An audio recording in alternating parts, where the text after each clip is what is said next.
Welcome back to our next session, which actually has quite a catchy title, Media War and Peace, and promises nothing less than the ultimate guide to the future of TV and streaming. And the fact that this very title is not overpromised is kind of guaranteed by our next speaker, who is live with us from New York today, Evan Shapiro, who has a job description that only he has because he created this very thing to be a media universe cartographer. And what he does is actually quite unique, very interesting and exciting. If you are interested in especially the US markets, but of course also global video markets, then you certainly subscribe to a certain number of newsletters. And if there's one newsletter among all those professional offerings that is both very entertaining and extremely insightful, then it's definitely his, called Media War and Peace. He has been a multi-award winning film, television, and podcast producer. He's a professor of media entertainment at New York University Stern School and Fordham University, and he is one of the world's biggest expert when it comes to the transformation of audiovisual media. I hope he's with us now. I see no signal on this screen, but I am. You are, Evan. Hi, we can hear you. So far, we don't see you yet, but I'm sure that our technicians are working on it. How are you, Evan? I'm good. How are you? Great. Guys, let's give an applause from Munich so that Evan can hear we are all here. Ah, there you are. Ah, there you are. We can see you. I said who you are, what you're going to deliver, so I'm going to leave the stage, the virtual stage, to you now. Evan Shapiro. Thank you so much. Hi, everyone. I'm really sorry I couldn't be there in person. Believe me, if I could, I definitely would. If you've ever heard of me, and I see you see my map on screen there, I think I'm supposed to appear on an adult television screen next door, but I'll talk over the slides and you'll be able to follow me along. If you've ever heard me before, that introduction was very kind. This is probably the reason why you know who I am. This is a map of the media universe I started making in PowerPoint by hand about 4 years ago. I remap the universe pretty much twice a month on an ongoing basis. The x-axis of this map is the market valuations of the companies on it. So you can see all of the media universe represented here, including the traditional media in the center of the screen and what I call the big tech Death Stars around the ring there. And I put all these companies on the same map, driven by market capitalization, because that's math, and math basically dictates a certain objectivity that's necessary, I think, when looking at the media universe.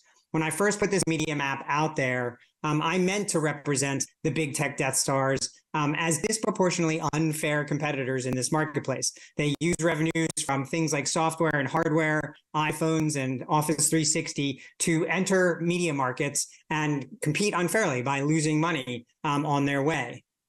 This map at the time, this is 4 years ago, was not meant as a prognostication that big tech would take over media, but it was an announcement at that point that it had already happened. This map is meant to show you the shifting nature of the war for attention, dollars, hearts, and minds of the world's consumers. This summer, I put out this map, which is a non-corporate look at the media universe, scaled on the right side by the size of communities, social media, gaming, subscription OTT, streaming audio, and on the left-hand side by the size of the revenues. And this map is not just meant to represent the scale and scope of the economics and human capital inside the media ecosystem, but it's also meant to represent how the consumers now see the world through that first piece of glass that they pick up in the morning. where they program their own entertainment and media bundles in their system settings with swipes of their thumbs. This is the panoply. This is the smorgasbord of media that they have available to them with one touch on a piece of glass, on many pieces of glass during the day, but on that first piece of glass in the morning. One of the big aha moments for me here was how central mobile is. You'll see it sits on both sides of the map because it is both the largest community, 7.3 billion consumers, but also the largest pool of revenue, $830 billion. You can see various interesting factoids here. Gaming's universe is extremely large at 3.6 billion consumers, and their revenues are growing and getting proportionally large as well at 165 billion. But also going back to mobile, more than half of those gaming revenues come from mobile. However, this map was not meant to be some sort of prognostication. This was meant to be the announcement that next is not coming. The future is not down the line. We have arrived already. We're in a new era of media. We actually got there in 2019 when Disney went direct to consumer for the first time, gained 10 million subscribers in the first month, surpassed Netflix in global subscribers in less than 3 years, and then 90 days later fired their CEO. That was the announcement of the end of the streaming wars and the beginning of a new era, the era I call the user-centric era of media. We've been ceding control of the media universe to big tech for some time, and big tech is entirely built around the needs and habits and behaviors of our consumers. We've been ceding and granting more and more control of the media universe to the consumer every year, which is why it's so confounding to hear CEOs in their earnings reports every quarter wake up and be surprised by how much control the consumers have.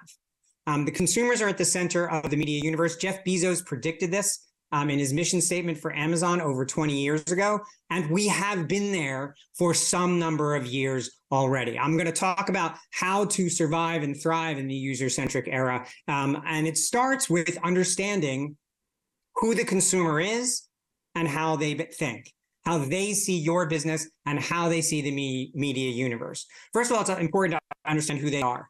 On planet Earth right now, 2/3 of the population are under the age of 40. So if you're over the age of 40, for the first time in your life, for many of you, you're in the minority. It's also important to understand each of the regions' relative position to the global population as well. So the European population is actually upside down compared to the rest of the world. It's super old. You guys have a population that is 46% under the age of 40 and 54% over the age of 40.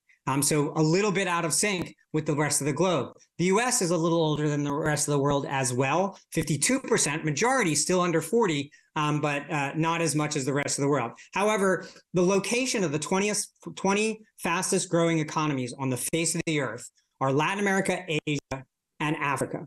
And Latin America, 2/3 of the population is under 40. Asia, 2/3 of the population is under 40. In Africa, 51% of the population is under 20.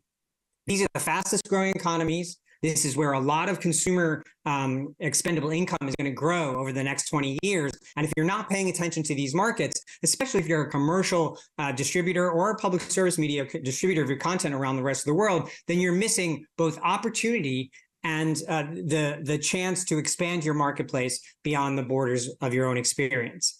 When you go inside of the mind of the modern consumer in the user-centric era, it's really important to understand how many choices they have and what they do with those choices on an ongoing basis. This is a poll of 27,000 people that I did.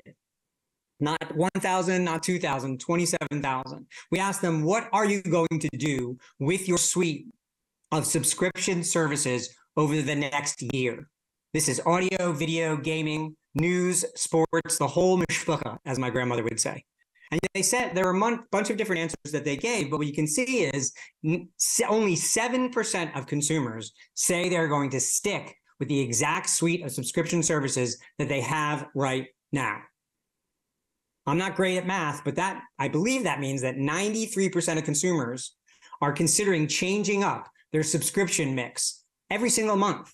Not to say that they're going to cancel all of them and switch to new ones, but they are looking at the slate every month and weighing what to cancel and what to keep.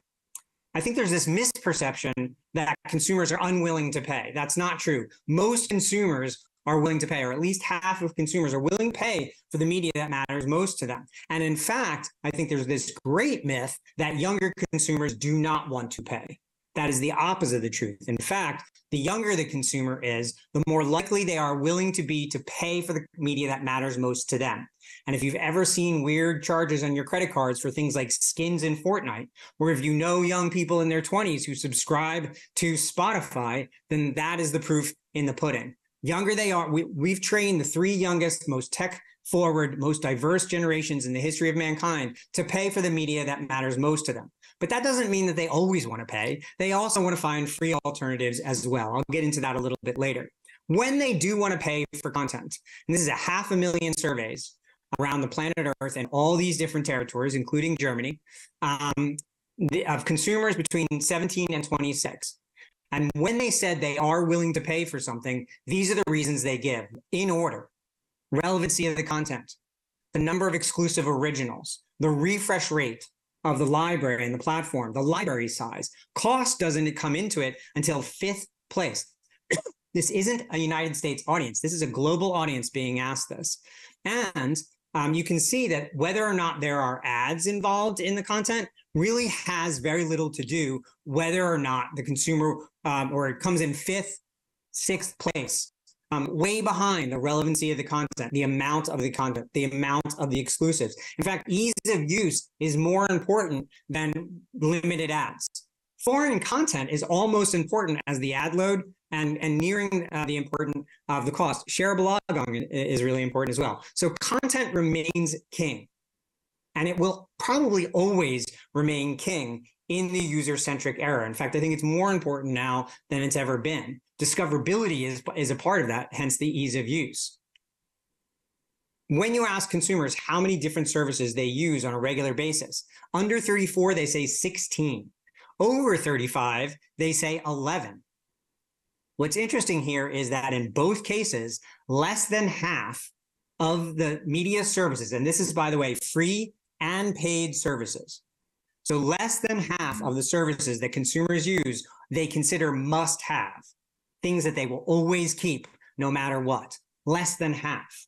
So your job as a publisher or as a provider is to make sure that you put your service in the less than half top consideration set for these consumers, or you're going to be considered cancelable. Remember that chart from earlier. 93% of consumers are considering changing up their subscription media suite on a regular basis, and they're considering canceling more than half of them on a regular basis.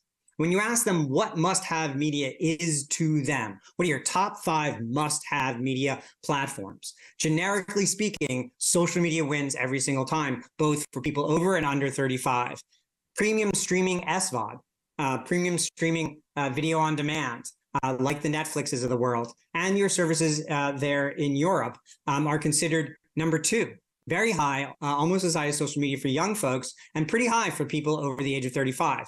MVPD is what we call cable TV. Here you can see the old school version of it pops into the over 35s, but the virtual versions of cable is really coming on strong for younger consumers. You can see audio and podcasts and even reading. And you can see FAST, free ad-supported streaming television, is entering the consideration set for both sets of consumers. When you get into specific brands and particular platforms, what you can see is there's a lot of similarities between those over 35 and under 35. Remember, look here, gaming pops into both groups as a must-have service. When you dip into the brands themselves, you can see PlayStation Plus is a must-have media, a must-have subscription for both over and under 35. There are 50 million PlayStation Plus subscribers on the planet Earth. You can see YouTube pops into both places. You can see how important audio services are to both sets of consumers, to the point where younger consumers have 2 different ones in their top 5.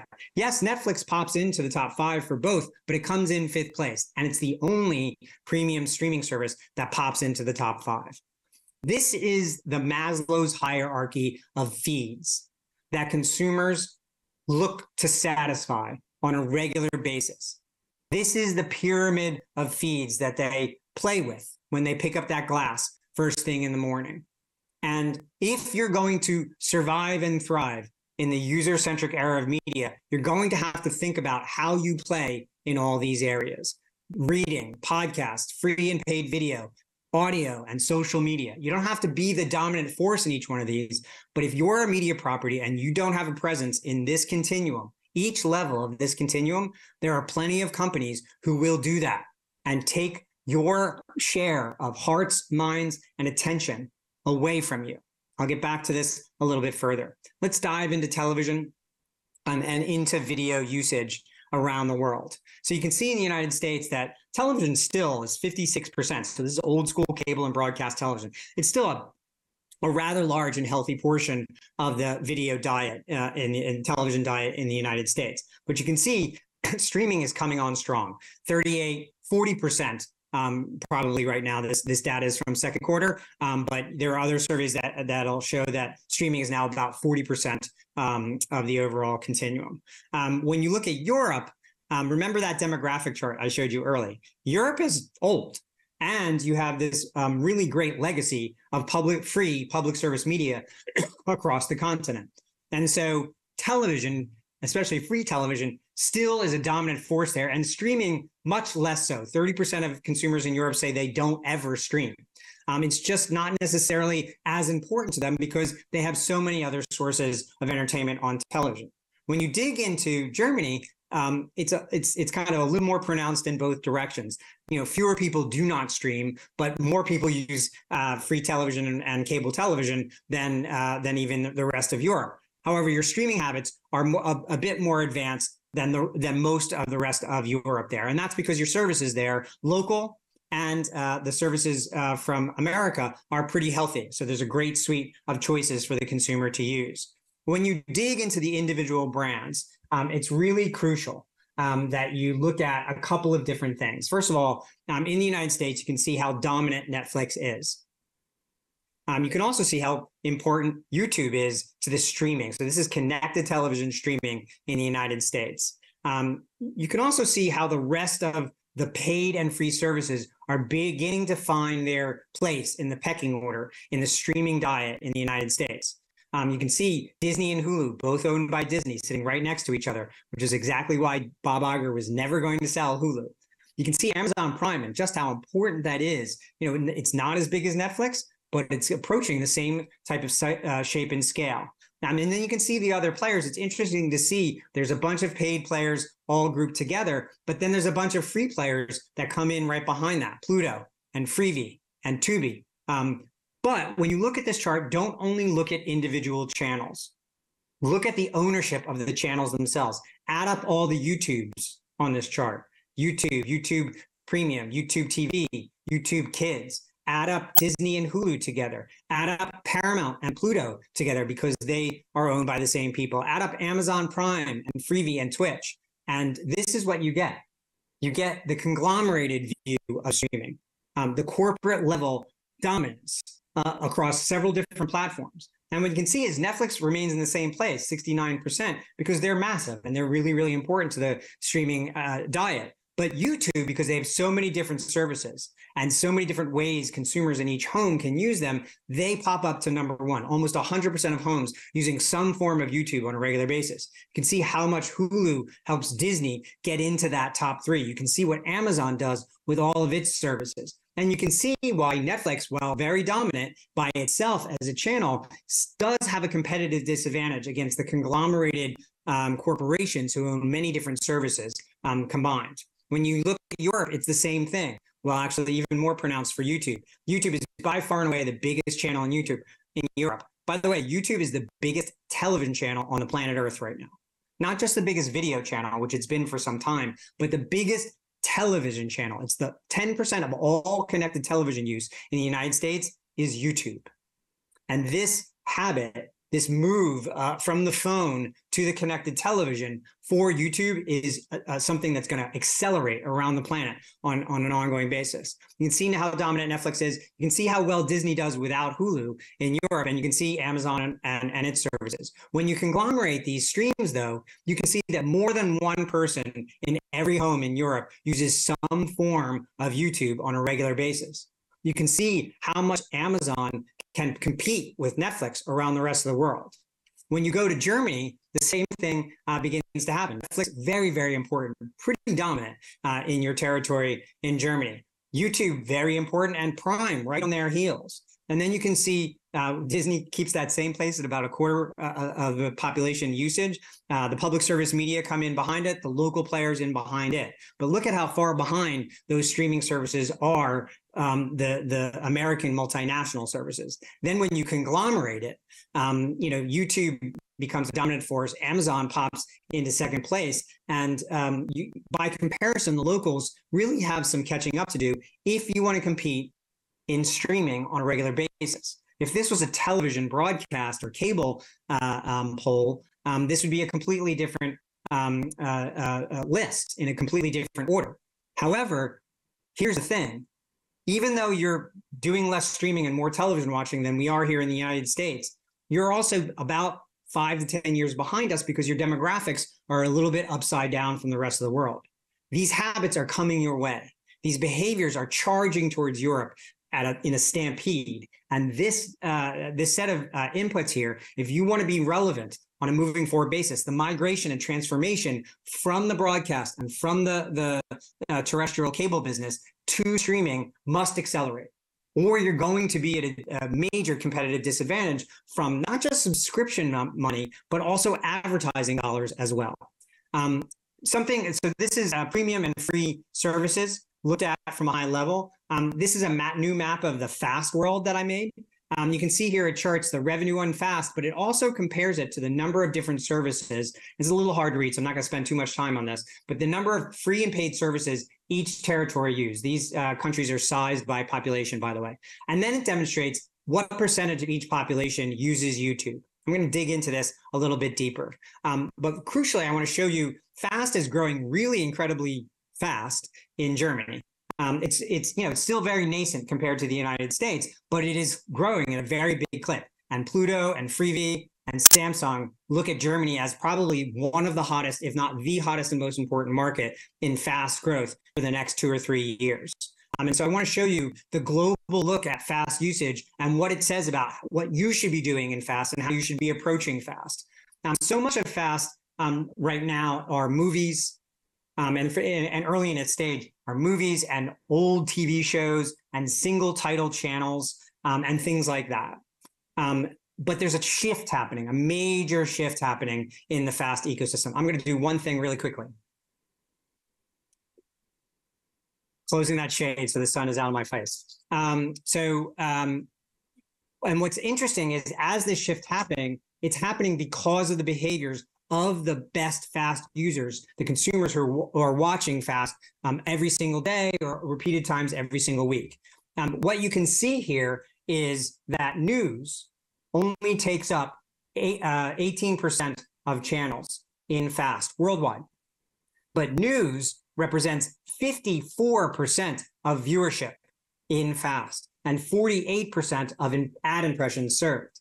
Conversely, movies represent 20% of channels globally in fast, but they represent less than 14% of overall viewing and less than 12% of ad impressions.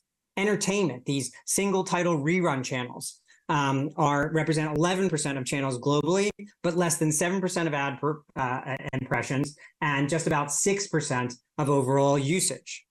News has become one of the biggest and most important, longest stayed use cases in fast.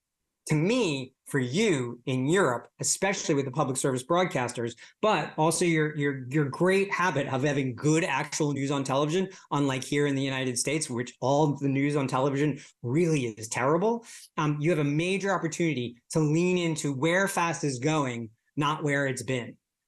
Fast wants to behave like traditional television.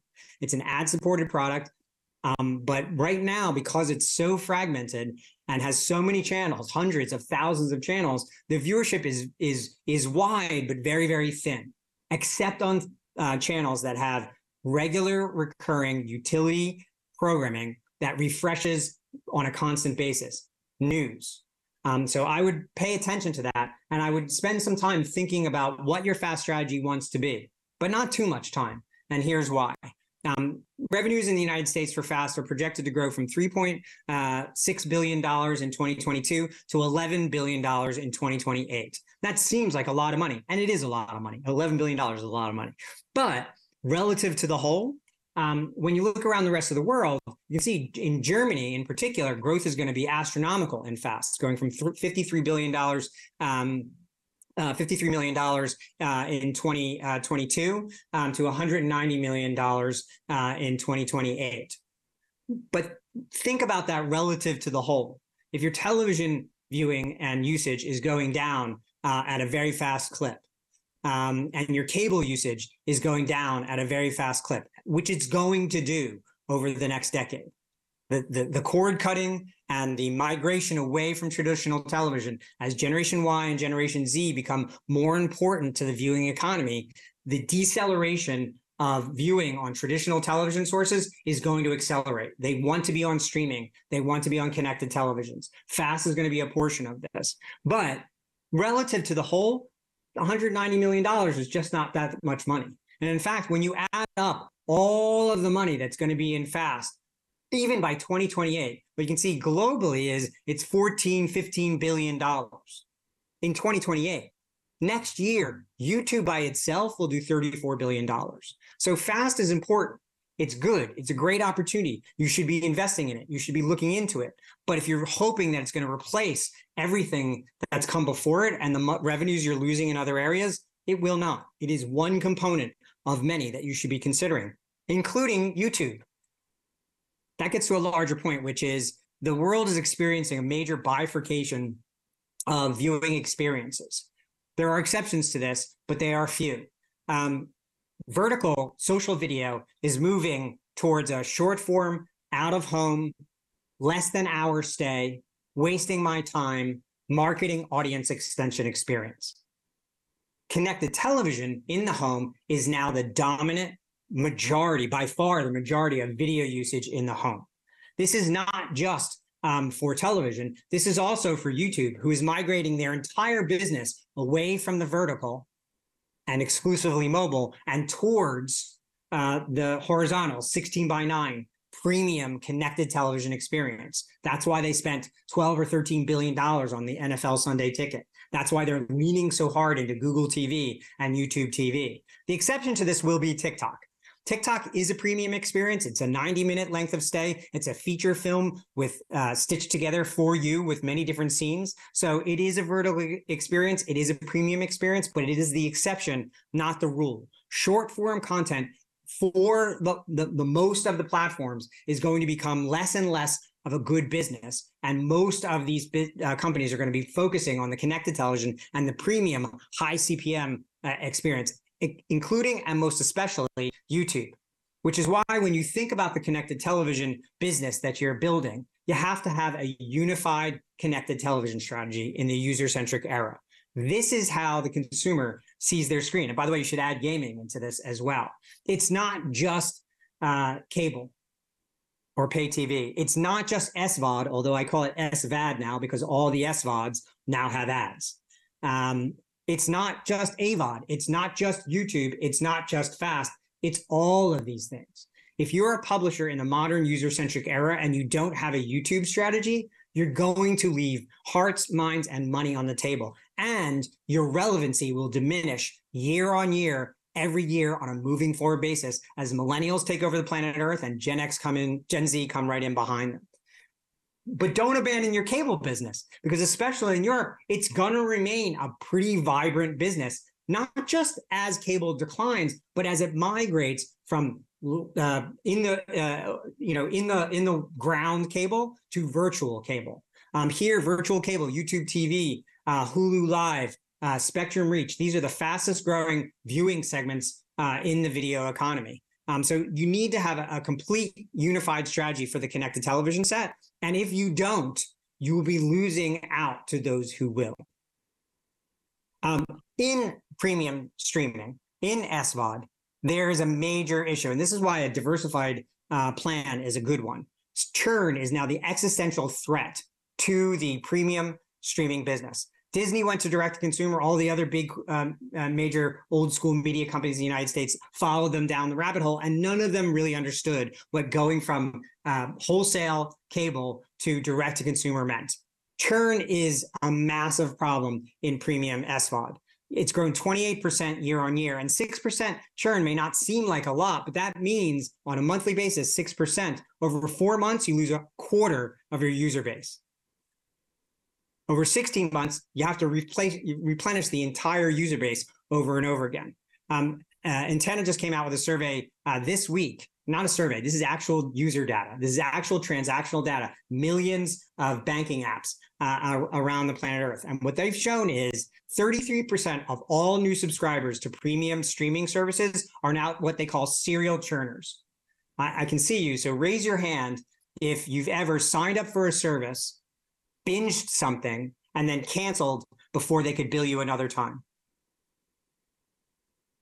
Yeah, you're the problem, you people. And so this is an existential threat. Homes are going to have 2 to 3 streaming services, not much more. The average home is going to have 2 to 3 different premium streaming services that they pay for on an ongoing basis, but it's not going to be the same 3 every month. They're going to mix and match and swap and change. And this includes Netflix. This includes almost everybody other than Amazon Prime, because who there has an Amazon Prime subscription? Raise your hand. Yeah, sometimes for the video, but mostly for the free shipping. And so that's a really good example of what the table stakes are in the user-centric economy. So if you want to be one of the 2 or 3 premium streaming services that somebody subscribes to every month, then you're going to have to find some sort of utility like free shipping or news or sports or something else that keeps them hooked in and keeps them from binging and canceling on an ongoing basis. In the first quarter, just to put stark numbers on this, in the first quarter of this year, premium SVOD, premium streaming worldwide, generated 37.7 million new subscribers, and then lost the same quarter 34.5 million subscribers. This is the technical term for this is a shitty business. This is a crappy business. It's a slog, and it's a really costly cost of acquisition and then reacquisition when you have to go back and get them again. This is a revolving door of marketing spend that is a crucially important challenge to the premium ecosystem.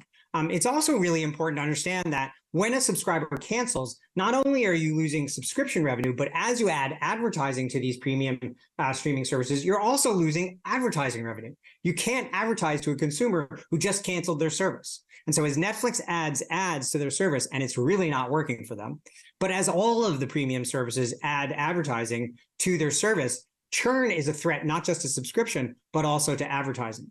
However, the real opportunity globally right now is getting into this connected television streaming advertising business. It's where all of the money is stampeding. It's not just moving there, it's moving there incredibly quickly.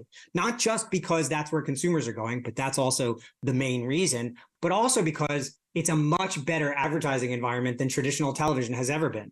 The data, while not necessarily ubiquitously even, is much more telling. The ability to show the efficacy and reach of your advertising is much better on connected televisions than it is on unconnected televisions. When you want to understand where the advertising is going over the next number of years, it's really crucial to look where it is actually going. You can see how quickly AVOD and FAST are rising, but it's a relative, small number compared to these others. You can see where linear television, this is global ad revenue. You can see where the television, the linear television or old school television advertising is going, and it's not up. But then look at in-game ads and online video. That's where the money is going. And I think you can lump into online video a bunch of different services, not just social video. This is the television ecosystem. You can see how fragmented it is. And not only is it fragmented, the biggest manufacturer of televisions on the planet Earth, Samsung, only gets 15% market share, but it's also now a kind of weird battle of boxes and publishers who do both of those things. So Amazon is a publisher who also makes television. Google is a publisher who also has the fastest growing connected television operating system on the planet Earth. Samsung is a maker of televisions, but they also have Samsung TV Plus, one of the largest fast services on the planet Earth. Roku is a maker of televisions and television software, but they're also a major channel provider. So this is this real heightened battle for the eyeballs and dollars of the television ecosystem. And who controls the insides of these televisions? You can see how fast Google's operating system is growing. It's the fastest growing operating system on the planet Earth. They want to replicate the duopoly that they have in smartphones on smart TVs. I think the duopoly will be with Amazon, but they want to be the dominant force in connected televisions for many different reasons. And that's why if you're a publisher, the gatekeepers are beginning to change, or they already have changed. If you want to reach your most important consumers on a connected television or anywhere in video, these are the new gatekeepers. The Googles, the Amazons, the Samsungs, the Microsofts. It's not just the internet providers and the cable providers. It is the big tech Death Stars and other major electronics manufacturers. And you, as this map shows, you're not just going to have to work with them and sell to them and get through them, but you're going to also have to compete directly with them on the same boxes that you're getting to your consumers with. So that's why I like to say these folks who we used to call frenemies are now your collaborators. You have to work with them, but you're also going to compete directly against them. You have to keep them at arm's length, but you also have to give them a big bear hug. There's no way to operate a modern television publishing business in the user-centric era without going through and competing against those companies. And here's why. When you look at the global ad spending, this is actually US ad spending, but it replicates itself around the rest of the world as well. You can see that 3 companies take up 60% of the global, the US ad spend, and approximately the same amount of the global ad spend. You can see how small other digital is. And by the way, most of that other digital is TikTok. So that's 9%. TikTok is about 7%, leaving 2%, which is why the BuzzFeeds and the Voxes and a lot of the other digital publishers are failing right now. There's just no money for them. It's all being sucked up by these big tech Death Stars. You can see traditional still has a third of the pie, but that slice is going to shrink and shrink and shrink, probably 10% per year, every year out into the future. However, what's fascinating is when you look at especially Meta and Google, they can't operate their publishing businesses without you. They need your content. YouTube's content in Germany is mostly German content. So a lot of it is creator driven, but a lot of it is yours. A lot of it is the professional companies who put their content, either marketing or full length content, onto YouTube. They need you to survive. They need you to succeed. Whether it's on Google TV, they can't sell a television set in Germany that doesn't have the ARD or ZDF apps pre-installed, or the ProSieben app pre-installed on the television set. No one would buy it. And so they need to work with you. They need you just as much as you need them. They're going to compete with you for ad dollars and eyeballs, but they also need to work with you if they're going to succeed in region by region around the planet Earth. This is not my opinion. I've asked them this, and this is how they see the world. So you have leverage.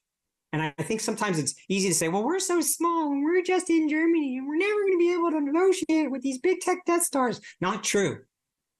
You are the dominant forces in your region. And this is true in every region in Europe. You are the dominant forces there, not them. They are important, but from a programming standpoint, they are not. They need you on their platform. So you have leverage. You just have to understand how much leverage you do have and then swagger into the room a little bit when you're talking to them.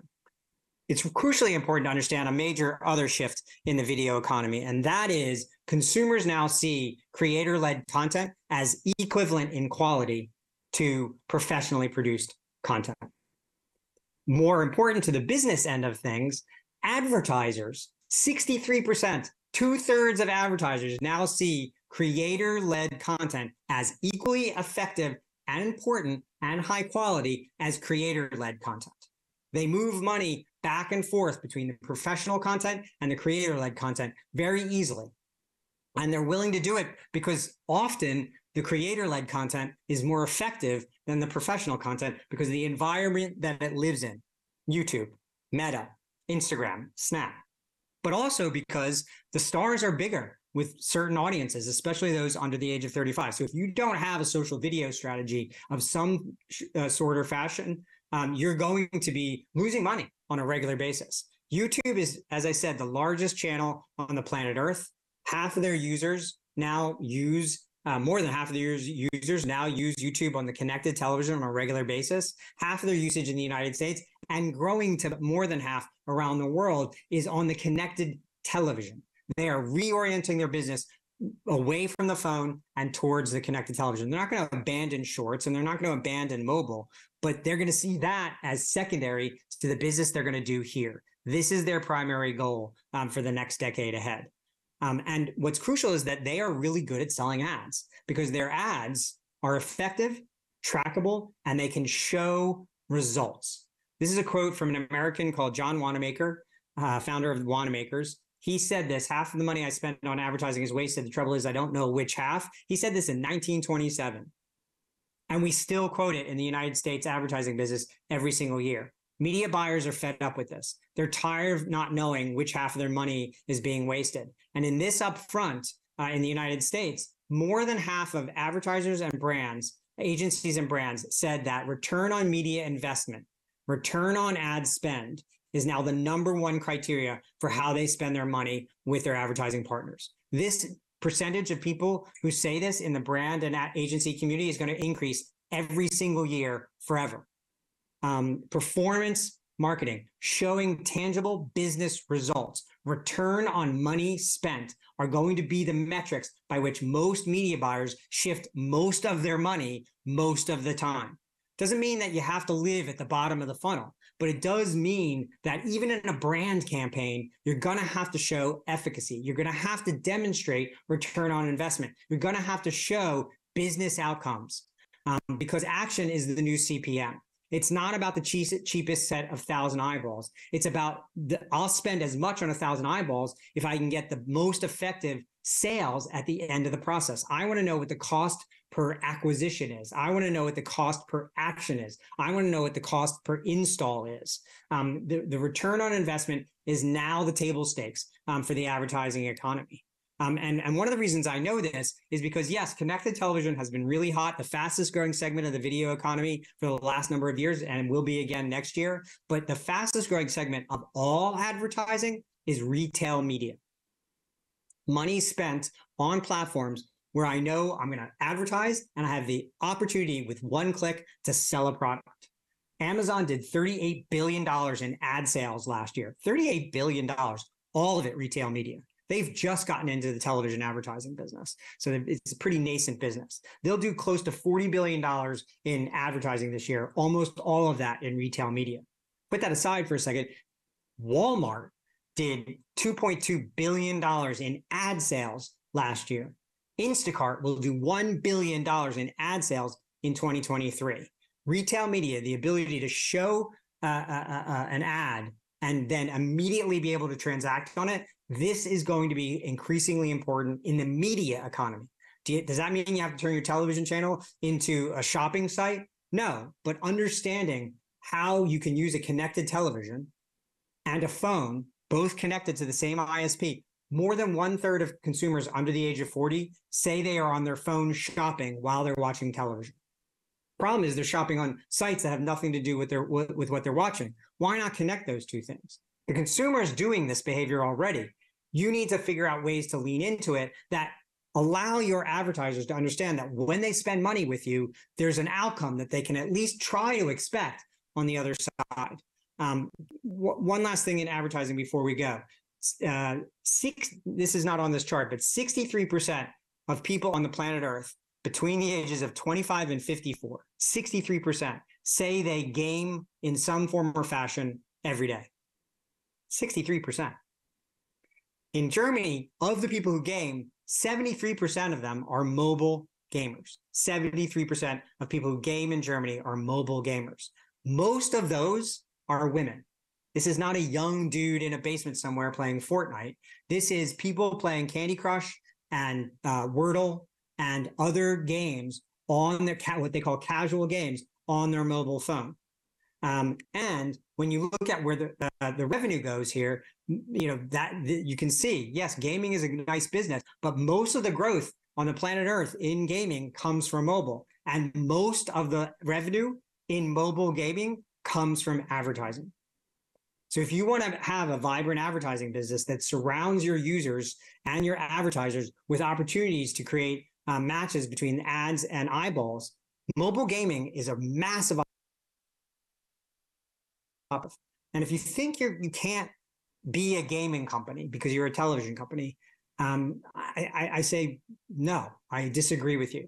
And by the way, if you think you can't take your traditional old school television business and transform it in a way that matches where the market is going, I say look at the New York Times. Not a television company necessarily, but a great case study on how to transform an old school traditional media legacy company into a digital powerhouse for the user-centric era.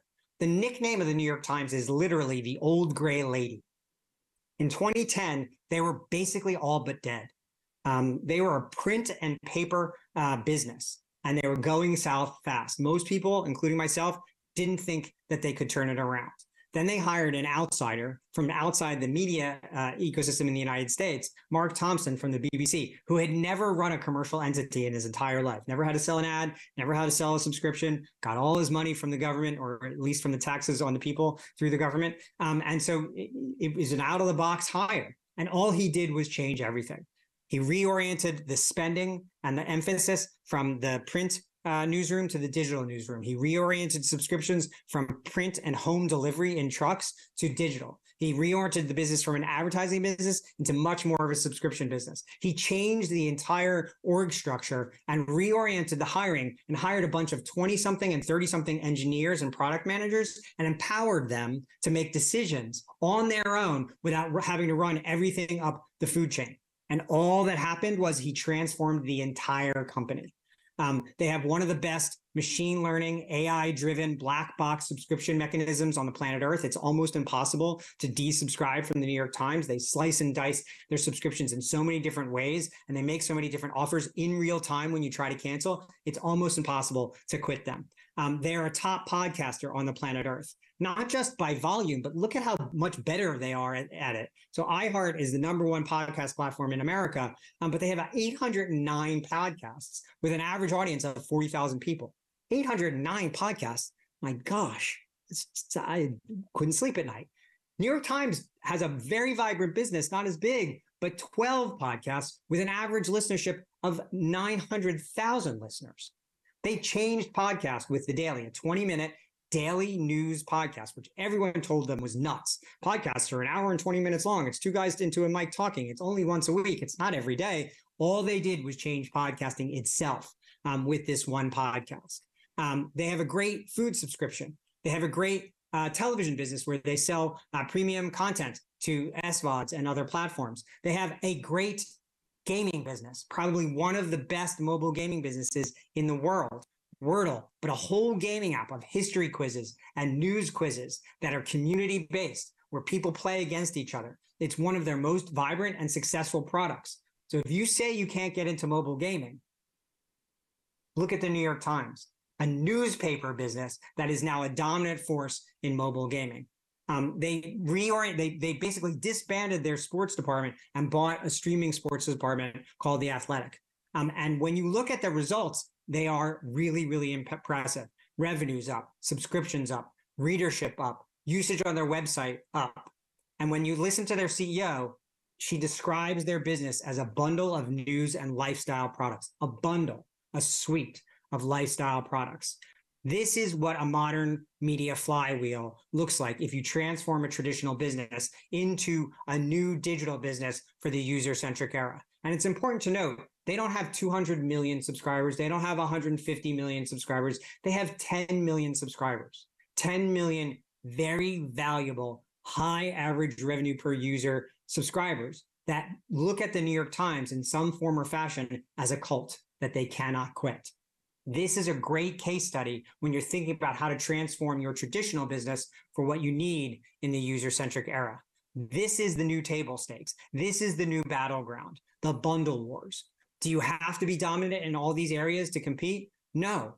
But if you want to compete, you have to have some sort of mindset and strategy for all of these different parts of the user experience, whether it's audio or commerce, print, digital print, or big brand or premium streaming, or cloud-based opportunities and AI.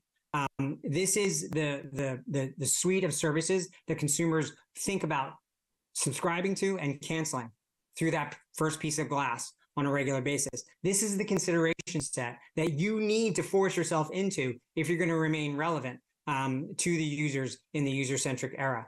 This is the hierarchy of feeds that these consumers are looking to satisfy on a regular basis. You don't have to operate in each one of these levels. But if you don't, there are plenty of companies who are willing to and who will take your relevancy, your dollars, your hearts and minds away from you. This is how the consumer sees the world of media and entertainment every morning when they wake up through that first piece of glass. So if you're thinking about how to prepare your intellectual property business for the user-centric era, it's not enough to just think about the one thing you've always done, or maybe the most adjacent thing to the one thing you've always done. You have to think of it as a husk and all approach. You have to be everywhere the users you want most are, or they will find and spend attention with someone else when you're not there. There are 7 rules of gravity for the user-centric era that I think are must-follows if you're going to thrive and survive on a moving forward basis.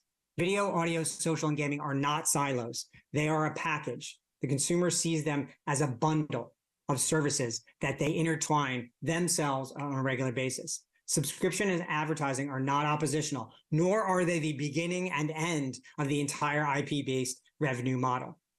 Euro-America is no longer the center of the media universe. I'm sorry to break it to you. Publishers must work with big tech Death Stars, and they must compete directly against them simultaneously. It doesn't seem fair. It may not be nice. It is super annoying, but these are the rules of the road. The fastest way to lose control to big tech is to relinquish your audiences to them. So not only do you have to work with them and go through them, but you have to establish your own relationships, your own conversations, your own communications with the community of users that are most important to you. You have to be in direct conversation with them on a regular basis. Commerce pumps the heart of media. There's a reason why soap operas are called soap operas.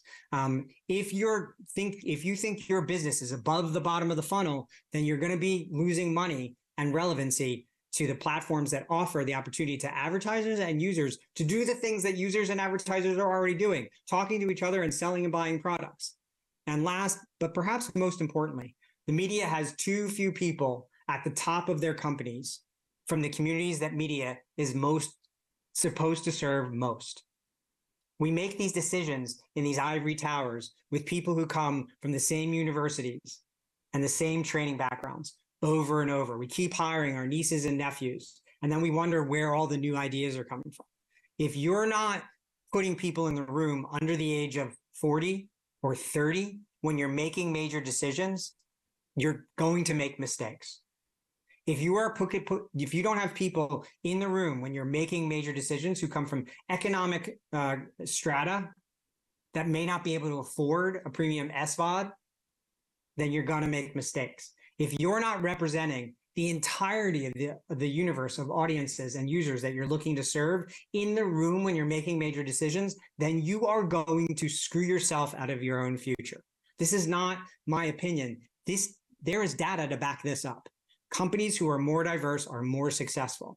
And I don't just mean race, color, creed, faith, and gender preference. I also mean economic strata and age, education background. Diversify the points of view in the room, and your points of view will get stronger, just like diversifying crops in fields. It's really crucial to remember that if you're thinking about what's next, you've probably already missed it at this point. Next is not around the corner. The future is not on its way. Change is not coming. It's already here. Next is now. Thank you. Evan Shapiro, ladies and gentlemen.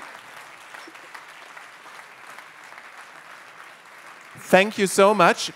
Evan, I really want to take the I really want to take the chance to thank you not just for today's presentation, but more generally for bringing the fun and wit into market intelligence. If you want more of this regularly, I can only encourage you to go to eshap.tv, eshap.tv. You find all of Evan's platforms there, among them his Substack newsletter. If you subscribe to just one paid industry newsletter, make it his. It's really worth every single penny. Evan, thank you so much. We wish you all the best from Germany, and let's meet in person here in Munich next year. All the best to New York. Thank you so much. Thank you, Evan Shapiro. Thank you.